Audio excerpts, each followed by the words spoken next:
Hello guys, स्वागत है आपका सिटीजन जी चैनल पर। और हैलोवीन सीरीज में आज आप देखने वाले उसका सेकंड पार्ट जो कि आया था 1981 में, यानी कि फर्स्ट पार्ट के 3 साल बाद।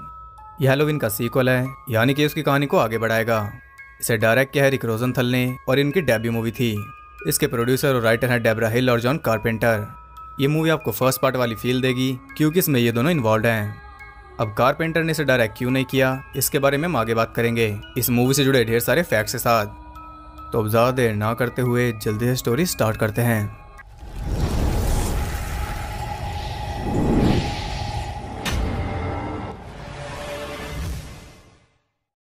मूवी स्टार्ट होती है वहीं से जहाँ पे फर्स्ट पार्ट एंड हुआ था, बल्कि उससे भी पहले। लूमिस माइकल को गोली मारता है और वो नीचे गिरकर गायब हो जाता है।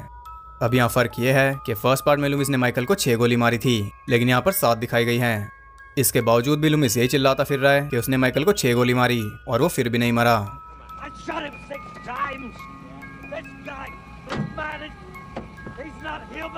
15 साल माइकल के साथ बिताने पर भी जब ये उसे नहीं समझ पाया तो आप एक ही मूवी से कैसे समझ जाओगे।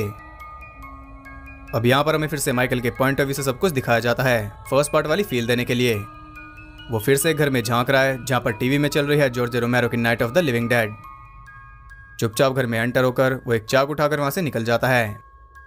अब वो स्टॉक कर रहा है एलिस नाम की लड़की को, जो कि फोन पर अपनी फ्रेंड से बात कर रही है। उसकी फ्रेंड उसे बताती है कि उसके एरिया में एक किलर घूम रहा है जिसने 3 लोगों को मार डाला। ये खबर अब पूरे टाउन में फैल गई थी। ये सुनकर एलिस काफी घबरा जाती है क्योंकि ये सब उसके पड़ोस में हुआ है और उसे ये नहीं पता कि अब उसके साथ भी यही होने वाला है। यह माइकल एक सरप्राइज अटैक करके उसे मार देता है और इस किल से हमें पता चलता है कि इस मूवी में हमें थोड़ी ग्राफिक किल्स दिखाई जाएंगी, यानी कि खून खराबे वाली, जो कि फर्स्ट पार्ट में नहीं थी। उधर हम देखते हैं लॉरी को, जिसे हॉस्पिटल ले जाया जा रहा है। उसे लेकर जा रहे हैं जिमी और बर्ड। वो उसे हॉस्पिटल ले जाते हैं और यहाँ हम देखते हैं एक औरत को जो कि अपने बच्चे को लेकर वहां आई थी क्योंकि उसके मुंह में एक ब्लेड फंसा हुआ है। अब ये सीन रेफरेंस है एक अर्बन मिथ का कि हैलोवीन के दिन कुछ लोग बच्चों को कैंडी में ब्लेड्स वगैरह डालकर देते हैं। इधर लॉरी का इलाज शुरू हो गया था और वो बार बार रिक्वेस्ट कर रही थी कि प्लीज मुझे बेहोश मत करना, लेकिन उसकी सुन कौन रहा था। डॉक्टर मिक्सचर उसे बेहोश कर देता है। उधर शेरिफ ब्रैकेट लूमिस के साथ माइकल को ढूंढता फिर रहा था क्योंकि अभी तक उसे ये नहीं पता कि मरे हुए 3 लोगों में एक उसकी बेटी भी है। अचानक उन्हें कोई दिखता है। लूमिस जल्दी से उसके पीछे जाता है और वो तो सीधा गोली चला रहा था, लेकिन ब्रैकेट उसे रोक लेता है। लेकिन तभी सामने से एक पुलिस कार आती है जो कि उसे उड़ा देती है। देखने में तो वो माइकल ही लग रहा था, लेकिन अब ये कंफर्म नहीं हो पाएगा। ये सब तो कंफ्यूज्ड हैं, लेकिन हम नहीं। इसे देखकर साफ पता चल रहा है कि ये माइकल नहीं था। ये मास्क कोई भी पहन सकता है क्योंकि वहाँ पर बिक रहे हैं। माइकल ने खुद ये मास्क एक दुकान से चुराया था। यहाँ एक काफ़ी बड़ी मिसअंडरस्टैंडिंग हो गई है। वहाँ पर आता है डेप्यूटी हंट, जो कि शेरिफ को बताता है कि उसकी बेटी एनी अब नहीं रही। वो सब जल्दी से वहाँ पहुँच जाते हैं और एनी को मरा हुआ देखकर शेरिफ सदमे में था। अब ये खबर उसे अपनी वाइफ को देनी थी और एनी की डेथ का पूरा ब्लेम वो डाल रहा था लूमिस पर क्योंकि उन्हीं की लापरवाही की वजह से माइकल सैनिटेरियम से भागा था। अब शेरिफ को बाय बोल दो क्योंकि आगे वो हमें नहीं दिखने वाला। यहाँ से उसकी जगह लेगा हंट। अब उनका काम है ये पता करना कि जिसे उन्होंने जलाकर मार डाला वो माइकल था भी या नहीं, लेकिन हमें तो पता ही है। इसलिए हम देखते हैं असली माइकल को, जो कि लोगों से टकराता फिर रहा है। इस मूवी में माइकल का रोल किया है डिक वॉरलॉक ने और जिस बच्चे से माइकल टकराया है वो इनका बेटा ही है। अब माइकल इसलिए भटक रहा है क्योंकि वो जा रहा है हॉस्पिटल में अपना बचा हुआ काम पूरा करने। हॉस्पिटल के सिक्योरिटी गार्ड की लापरवाही की वजह से माइकल अंदर एंटर हो जाता है। नर्स वर्जीनिया नर्स कैरन से बात कर रही थी, तभी वो चुपचाप उनके पीछे से निकल जाता है। इधर जिमी लॉरी के साथ बातें कर रहा था और वो बताता है कि उसके ऊपर अटैक करने वाला माइकल मायर्स था, वही माइकल जिसने 6 साल की एज में अपनी बहन को मार दिया था। अब लॉरी के मन में सवाल था कि मैं ही क्यों। इसका जवाब जल्दी मिलेगा। अब यहाँ एक चीज़ जो मुझे समझ नहीं आ रही वो ये कि लॉरी के माँ बाप कहाँ पर हैं। पूरे टाउन को पता चल गया, लेकिन इसके पेरेंट्स को पता नहीं चला कि उनकी बेटी के पीछे एक किलर है। नर्स वर्जीनिया उसके पेरेंट्स को कॉल कर रही थी, लेकिन फोन डेड था, यानी कि माइकल काफ़ी तेज़ी से काम कर रहा है। नर्स जैनेट जाती है सिक्योरिटी गार्ड के पास ये बताने कि फ़ोन काम नहीं कर रहे। वो चेक करने जाता है और तभी माइकल उसे मार देता है सर में हथौड़ा घुसाकर। इंटरेस्टिंग बात यह है कि सेम इसी साल फ्राइडे द 13 पार्ट 2 भी रिलीज हुआ था और उसमें भी सेम ऐसी किल थी। उधर लूमिस को उस जले हुए लड़के के दांतों से पता चलता है कि उसकी उम्र 16-17 के आसपास थी, जबकि माइकल है 21 साल का। यहाँ उन्हें अज्यूम करना ही पड़ेगा कि माइकल अभी जिंदा है। वो माइकल के घर जाते हैं और वहाँ पहले ही हिंसा हो रही थी, लोग उसके घर को तोड़ने में लगे थे। यहाँ लूमिस हंट को बता रहा था कि कैसे माइकल ने 15 साल तक इस रात का वेट किया इन 15 सालों में ना तो वो कुछ बोला और ना कभी रोया, उसने सिर्फ वेट किया। उनकी बात को काटने वहाँ 2 लड़के आते हैं जो हंट को बताते हैं कि उनका दोस्त बेन ट्रेमर नहीं मिल रहा, जो कि 17 साल का था और वो काफ़ी ड्रंक था। यहाँ हमें पता चल जाता है कि जिसे उन्होंने जलाया था वो बेन ट्रेमर था। और फनी बात यह है कि बेन ट्रेमर लॉरी का क्रश था। और ये जो लड़का आप देख रहे हो यह है बिली वॉरलॉक, डिक वॉरलॉक का दूसरा बेटा। अभी उन्हें बेन की डेथ का अफसोस हो रहा था कि तभी उन्हें एक स्कूल में ब्रेक इन की रिपोर्ट मिलती है और वो वहाँ के लिए निकल जाते हैं। उधर लॉरी को विजन आ रहे थे जिसमें उसकी मॉम उसे कह रही थी कि वो उसकी रियल मॉम नहीं है और साथ में उसे एक लड़का भी दिख रहा था। इस सब का क्या मतलब है वो आपको आगे पता चल जाएगा। अपनी ड्यूटी पर ध्यान देने के बजाय बड और कैरन रोमांस में लगे हुए थे और आपको पता ही है कि ऐसे लोग स्लैशर में सबसे पहले मरते हैं। रूल को बरकरार रखते हुए पहले बड मरता है और उसके बाद बारी आती है कैरन की। उसका मुंह उबलते हुए पानी में डालकर माइकल उसे भी मार देता है और ये इस मूवी की सबसे ग्राफिक किल है। उधर लूमिस और हंट स्कूल में पहुंच चुके थे और माई फैमिली ड्राइंग पर चाकू गड़ा हुआ था।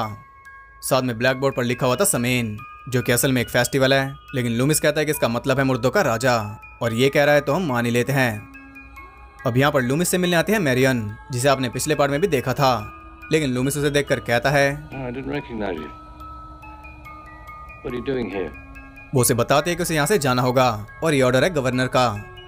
लूमिस चाहकर भी कुछ नहीं कर सकता, उसे जाना ही पड़ेगा। उधर लॉरी की हालत बिगड़ रही थी, इसलिए नर्स जेनेट जाती है डॉक्टर मिस्टर को बुलाने और वो देखती है कि डॉक्टर तो कब का मर गया।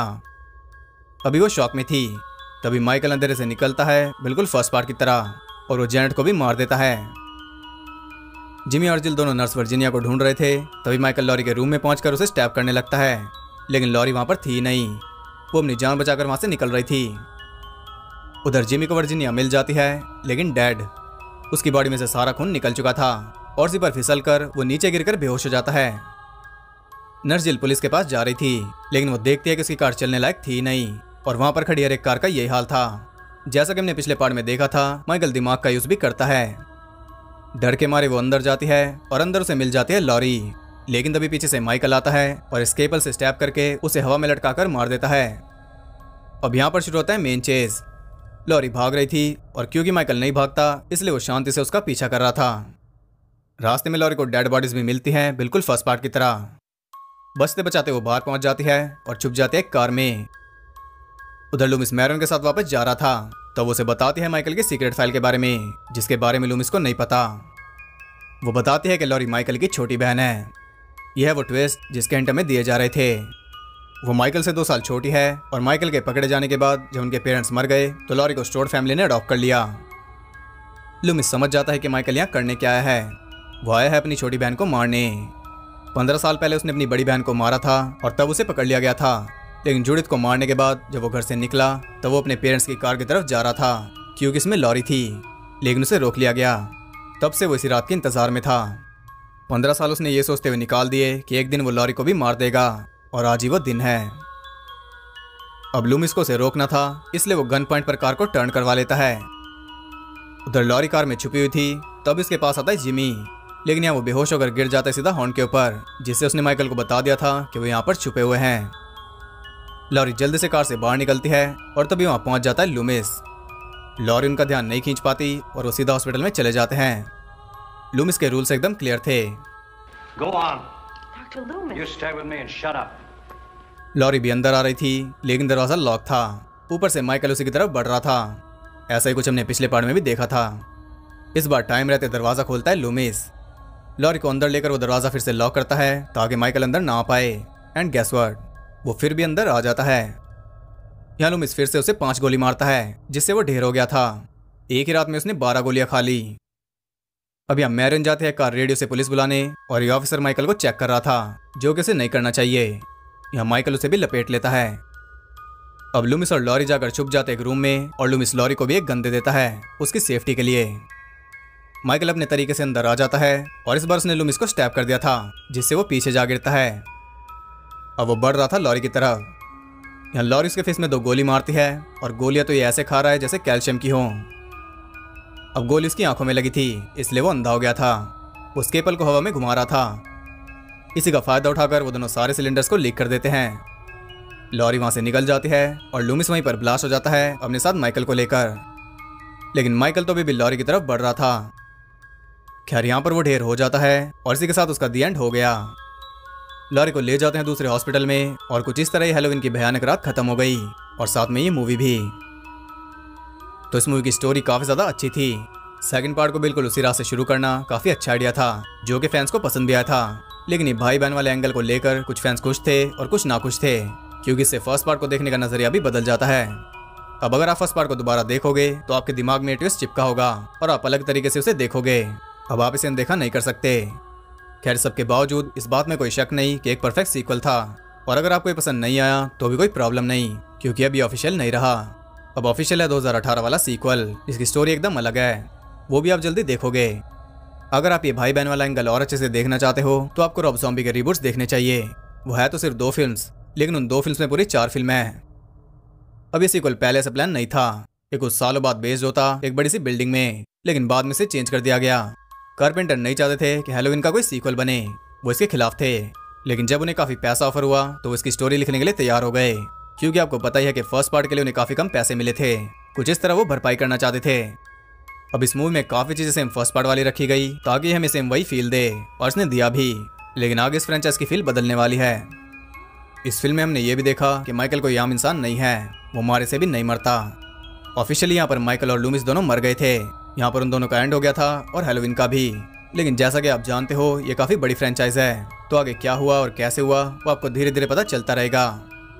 तो बात करते हैं ढेर सारे इंटरेस्टिंग फैक्ट्स के बारे में। इसका बजट था $25 लाख और इसने कमाई की थी $2 करोड़ 55 लाख की, जो कि काफी सही है, लेकिन उतना नहीं जितना सोचा गया था। अब भले इसने फर्स्ट पार्ट जितनी कमाई ना की हो, फिर भी उस साल रिलीज हुई हॉरर फिल्म में सबसे ऊपर थी। इसने the हाउलिंग, the final conflict, Friday the 13th part 2 इन सबसे ज्यादा कमाई की थी, और उस साल ये इकलौती स्लैशर थी जो अनकट थी, बाकी सभी में कट्स किए गए थे। इस पार्ट में आपको माइकल का मास्क थोड़ा अलग लग रहा होगा, लेकिन वो सेम वही मास्क है जो फर्स्ट पार्ट में यूज हुआ था। वो अलग इसलिए लग रहा है क्योंकि इतने सालों में उसका पेंट फेड हो गया और डिक वार्लो के फेस पर वो लूज था। शूटिंग खत्म होने के बाद माइकल का सारा सामान डिक को दे दिया गया, उसके कपड़े, जूते, मास्क, सब कुछ, क्योंकि यहाँ पर फ्रेंचाइज एंड हो गई थी और डिक ने वो सारा सामान आगे बेच दिया, इसलिए आगे के पार्ट्स में आपको ये मास्क दोबारा नहीं दिखेगा। जब डिक माइकल के रोल के लिए ऑडिशन देने गए तो उन्हें माइकल का मास्क मिल गया था। उस मास्क को पहनकर ही वो ऑडिशन देने गए और डायरेक्टर उनसे कई सारे सवाल पूछते रहे, लेकिन वो पत्थर की तरह खड़े थे। कुछ इस तरह उन्हें रोल मिल गया, और इस पूरी फ्रेंचाइज में वो सबसे छोटे माइकल मायर्स हैं हाइट के हिसाब से। उस वक्त उनकी एज थी 41 और वो रोल कर रहे थे 21 साल के माइकल का। कारपेंटर को रिक रोसेंथल का वर्जन पसंद नहीं आया था, इसलिए उसे फिर से एडिट किया गया, लेकिन फिर भी बात नहीं बनी। तब उन्होंने खुद एडिटिंग की और कुछ एक्स्ट्रा सीन्स भी ऐड किए जिनमें गोर था, और रिक को ये सब पसंद नहीं आया था। जिस सीन में वो बाप बेटे टकराते हैं वो भी रीशूट था। रीशूट पूरे 3 दिन चले थे। खून के आंसू वाले सीन के लिए डिक के माथे पर एक फेक ब्लड से भरा हुआ बल्ब था जिसे उन्होंने फोड़ा था।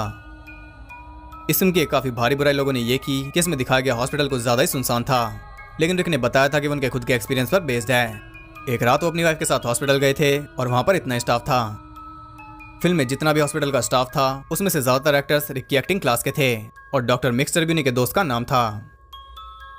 इस फिल्म में जेमी ने एक विग पहनी है क्योंकि उनका हेयर स्टाइल अलग था, और इस मूवी में सबसे ज्यादा पैसे उन्हें मिले थे, जबकि उनका स्क्रीन टाइम काफी कम था। वो सिर्फ 25 मिनट्स के लिए फिल्म में दिखी, उनसे ज्यादा तो लूमिस दिखा। 70s और 80s में उनकी कई सारी हॉरर मूवीज आई, तभी उन्हें स्क्रीम क्वीन का खिताब मिला। मूवीज जैसे कि Halloween, Prom Night, The Fog, Road Games, Terror Train और हैलोवीन 2। जिस सीन में लॉरी कार से गिरती है वो स्टंट जेमी ने खुद किया था। ये इकलौती हैलोवीन फिल्म है जिसमें हैलोवीन की रात के बाद की सुबह दिखाई गई, बाकी मूवीज हैलोवीन की रात को ही खत्म हो जाती हैं। जिस फ्रेंड से एलिस बात कर रही थी वो और कोई नहीं बल्कि नैन्सी लूमिस थी, जिन्होंने रोल किया था एनी का। लेंस गेस्ट यानी कि जिमी ने जमीन पर गिरने वाला स्टंट खुद परफॉर्म किया था, वो भी सिंगल टेक में, और जिस सीन में नकली माइकल मरता है वो भी सिंगल टेक में हो गया था, और सीन में कार चला रहे थे डिक वार्लॉक, और जितने भी माइकल के स्टंट्स थे वो भी उन्होंने खुद किए थे। लियो रॉसी यानी कि बर्ड ने बताया था कि हॉट टब का पानी असल में बहुत ठंडा था और वो सीन वो नहीं करना चाहते थे, लेकिन उन्हें करना पड़ा डायरेक्टर के कहने पर। लियो ने ही जेमी को उनके फ्यूचर हस्बैंड क्रिस्टोफर गैस से मिलवाया था। जिस हॉस्पिटल में ये मूवी शूट हुई थी उसे कई सालों बाद बंद कर दिया गया और अब वहां पर एक बिल्डिंग है। ये मूवी 3D में बनाने का भी प्लान था, लेकिन उसमें खर्चा काफी ज्यादा आता। इसके रिलीज होने के 5 महीने बाद ही एक बिल्कुल ऐसे ही कॉन्सेप्ट वाली मूवी रिलीज हुई जिसका नाम था विजिटिंग आवर्स। इसकी न्यूडिटी और वायलेंस की वजह से इसे आइसलैंड और वेस्ट जर्मनी में बैन कर दिया गया था। जिस गन से लॉरी माइकल को शूट करती है वो एक कोल्ड ट्रूपर MK3 थी, यानी कि अगर वो उस गन से उसे रियलिटी में शूट करती तो उसका सर ही उड़ जाता। और जब वो अंधा हो गया था तब उसने 39 बार स्केपल को हवा में घुमाया था। यह आखिरी हैलोवीन मूवी है जिसमें जिमी और डोनाल्ड एक साथ दिखे। कारपेंटर ने बताया था कि लॉरी को माइकल की बहन बनाने का आइडिया उन्हें सुबह के 2 बजे आया था, जब वो टाइपराइटर के सामने बैठे थे 6 बियर्स के साथ। फिल्म के एंड में जो ब्लास्ट होता है वो काफी ह्यूज था। क्रू ने एक्सपेक्ट नहीं किया था, इसलिए जो लॉरी भागते हुए गिरती है वो एक्टिंग नहीं थी, वो ब्लास्ट की वजह से था। जिमी का क्या हुआ वो हमें नहीं दिखाया गया, लेकिन ऑल्टरनेट एंडिंग में दिखाया गया था कि वो भी बच जाता है। एना एलिसिया यानी कि नर्स जैनेट के डेथ सीन के वक्त उनका फेस एक डेस्क पर लग गया था, जिस वजह से उनका चेहरा फट गया था। बाद में उन्हें 12 स्टिचेस आए। ऐसी पैमला शूप यानी कि कैरन के कान में इन्फेक्शन हो गया था क्योंकि हॉट टब का पानी साफ नहीं था। जिस तरह से नकली माइकल मरा था, असली माइकल भी कुछ उसी तरह मरा। इस मूवी का बॉडी काउंट है 10। तो ये थे ढेर सारे इंटरेस्टिंग फैक्ट्स। आई होप आपको पसंद आए होंगे। अगर आपको वीडियो में रेफर पसंद आए तो इसे एक लाइक जरूर करना और कमेंट करके बताओ कि फर्स्ट पार्ट और सेकंड पार्ट में आप किसे चुनोगे और साथ में आपको कौन सा माइकल अच्छा लगा। ऐसी यूनिक और इंटरेस्टिंग वीडियोस देखते रहने के लिए चैनल को सब्सक्राइब करके बेल नोटिफिकेशन कॉल पर सेट कर लो ताकि नोटिफिकेशन आपको सरप्राइज कर सके नई वीडियो के साथ। और ज़्यादा कनेक्टेड रहने के लिए आप मुझे इंस्टाग्राम पर फॉलो कर सकते हो, वहाँ आपको बहुत कुछ जानने के लिए मिल जाएगा। इस मूवी के फैक्ट्स भी, इसके मीम्स भी और ढेर सारी क्लिप्स भी। तो मैं मिलता हूँ आपसे अगली वीडियो में, तब तक सबको बाय।